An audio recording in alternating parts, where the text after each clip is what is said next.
गहरे जंगल में एक बूढ़ी गाय थी जिसका नाम गौरी था। गौरी अपने जीवन के आखिरी दिनों को सुकून से बिताना चाहती थी। एक शाम जब वह हरे भरे मैदान में घास चर रही थी, एक खूंखार बाघ ने उसे देखा। बाघ का नाम तारक था, जो अपनी ताकत पर बहुत घमंड करता था। जैसे ही गौरी ने तारक को अपनी ओर बढ़ते देखा, वह डर के मारे इधर उधर भागने लगी। तारक भी उसका पीछा करने लगा। भागते भागते गौरी एक पुराने तालाब में जा पहुंची। घबराई हुई गौरी उस तालाब के अंदर घुस गई। तारक भी क्रूरता में अंधा होकर उसी तालाब में कूद पड़ा। तब उन्होंने देखा कि वह तालाब बहुत गहरा नहीं था। उसमें पानी कम था और वह कीचड़ से भरा हुआ था।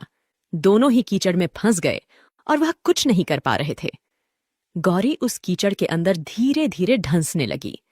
तारक भी उसके पास होते हुए भी उसे पकड़ नहीं सका। वह भी धीरे धीरे कीचड़ के अंदर ढंसने लगा।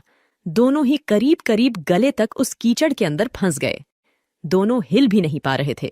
गौरी के निकट होने के बावजूद तारक उसे पकड़ नहीं पा रहा था।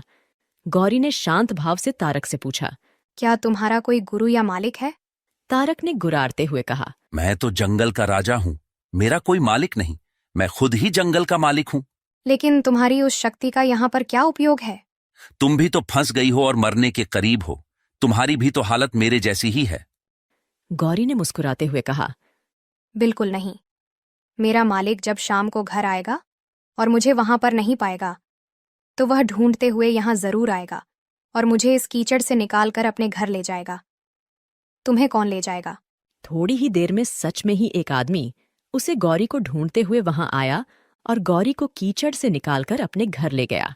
जाते समय गौरी और उसका मालिक दोनों एक दूसरे की तरफ कृतज्ञतापूर्वक देख रहे थे। वे चाहते हुए भी उस बाघ को कीचड़ से नहीं निकाल सकते थे, क्योंकि उनकी जान के लिए वह खतरा था। इस घटना से गौरी और उसके मालिक के बीच का लगाव और भी गहरा हो गया, जबकि तारक को अपने अहंकार की कीमत चुकानी पड़ी। इस कहानी में गाय समर्पित हृदय का प्रतीक है, बाघ अहंकारी मन है और मालिक ईश्वर का प्रतीक है। कीचड़ यह संसार है और यह संघर्ष अस्तित्व की लड़ाई है।